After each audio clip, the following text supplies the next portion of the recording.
Seguimos y vamos a examinar el problema de la depredación de los bosques, la irracional explotación, sobre todo de tala clandestina, tala ilegal, que esto a raíz de que el que fue delegado de la Profepa, que se llama Alejandro Angulo Carrera, sacó un libro donde dice que el crimen, la tala clandestina del Estado de México ya está, corre por cuenta del crimen organizado, pero es un crimen organizado donde no está tipificado como tal. Consecuentemente, cuando se les detiene no se les castiga por delincuencia organizada, que es lo que debería aplicársele por los graves y severos daños que cometen contra el medio ambiente, ¿no? Y esto lo dice que incluso no solamente es crimen organizado cualquiera, sino que es un crimen organizado con división de trabajo. Aquí en el Estado de México talan los bosques, los llevan a Morelos a transformar la madera, después los comercializan en la zona metropolitana de la Ciudad de México, en Puebla y Querétaro y Cuernavaca también, ¿no? O sea, es un crimen organizado en toda la extensión de su palabra, pero que la ley no lo prevé.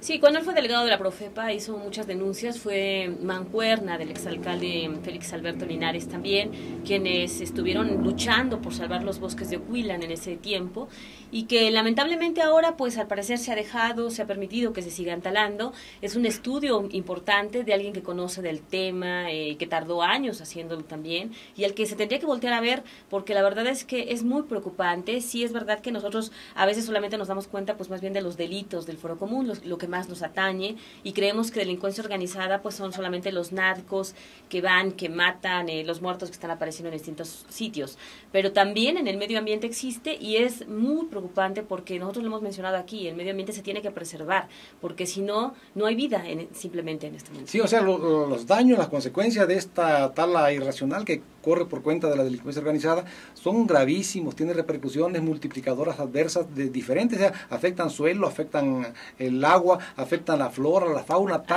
aire, todo, y están alterando las condiciones las condiciones naturales pues para la vida del ser humano sobre el planeta, aunque sea a escala aquí local. Y sin embargo, según este experto y exfuncionario que combatió la tala ilegal, dice que por ejemplo solamente se castiga a los eslabones abajo de la cadena delictiva, se castiga generalmente a los que talan los árboles y cuando los detienen en flagrancia. No hay detenidos autores intelectuales, los que se benefician con esta tala ilegal que causa tanto daño al ser humano.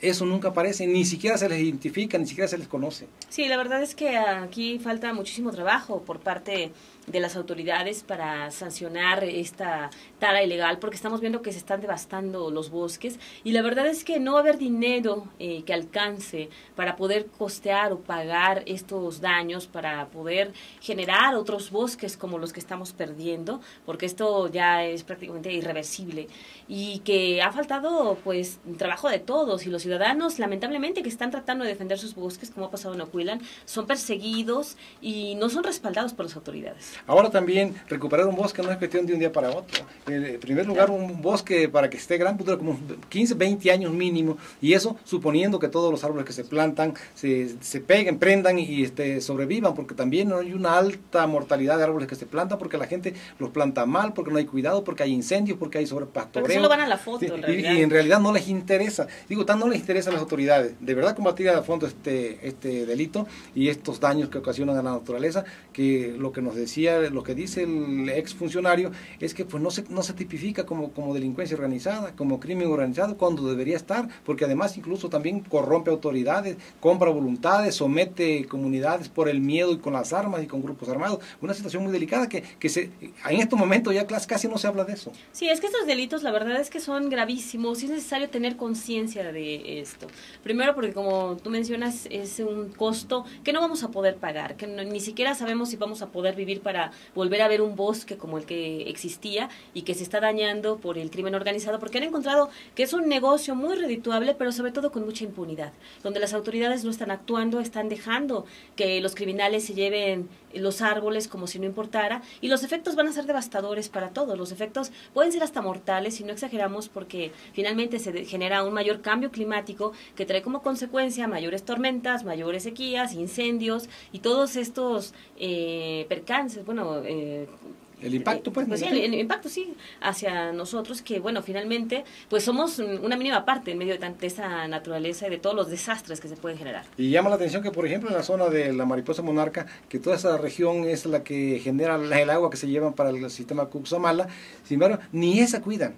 Ni esa cuidan, ¿eh? Ni esa zona que es estratégica. ¿Qué va a pasar cuando se acaben los bosques por ahí? Pues no va a haber agua en el DF. Sí, aquí. No lo cuidan porque ya son cada vez menos las mariposas que llegan acá. Sí. Y bueno, rápidamente también mencionar, el Partido del Trabajo ha advertido que desde, bueno, hay que recordar primero que hace unos años, anteriores legislaturas, hicieron una modificación legal para evitar que los diputados califiquen las cuentas públicas. Es decir, antes los diputados señalaban, como ahora sucede en el Congreso Federal, esta cuenta pública es aprobada, esta no, por tantas irregularidades que tiene no se puede aprobar.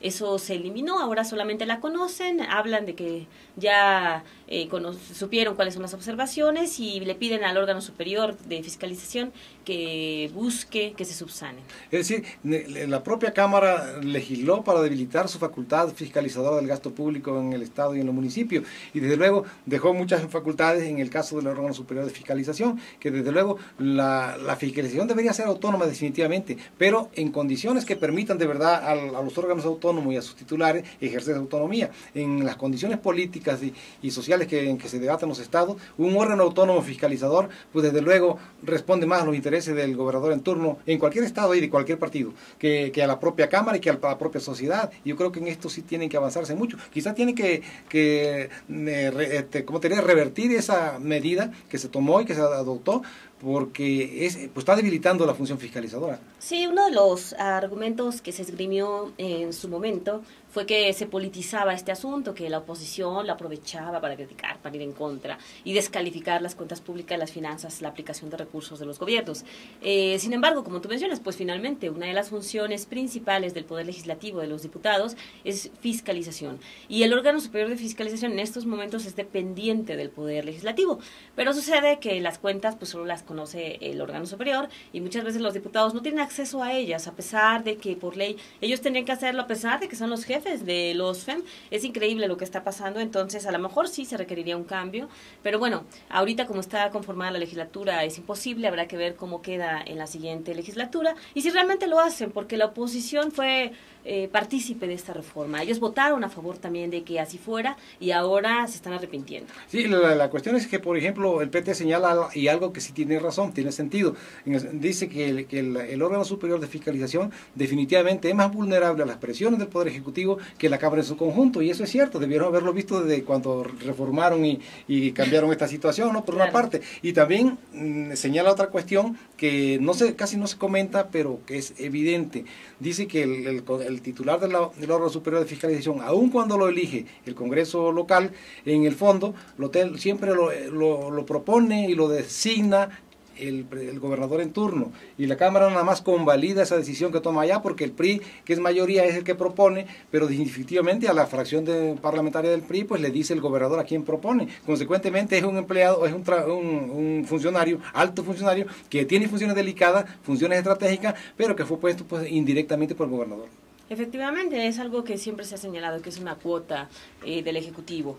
Y bueno, mencionar rápidamente también el atentado que se registró hace unos días en Amecameca. Sí, lo que quiere decir que la delincuencia organizada por allá está actuando y hay mucha preocupación. La gente se queja de que está abandonada por las autoridades, que está sometida al imperio de la violencia que ejercen los grupos criminales. Secuestran, extorsionan, cobran derecho de piso y de luego venden droga y explotan tantas cosas, ¿no? Así es, y lanzar una granada a un bar pues no es cualquier cosa, es algo muy serio, muy peligroso, que de repente uno considera, por vivir en el Estado de México, que puede ocurrir en otra entidad, pero no aquí. Entonces las autoridades aquí también pues tienen que investigar, tienen que determinar qué es lo que está pasando y por supuesto esto se sabe, pero quizá existen algunas cuestiones que no conozcamos, porque pues hay municipios que son muy lejanos y donde se habla de que la presencia del crimen es muy fuerte, que de tal manera que pues se tratan de ocultar algunas cosas que están pasando. Sí, esto es en Amecameca, ¿no? Y generó 7 lesionados, incluyendo una persona de 85 años.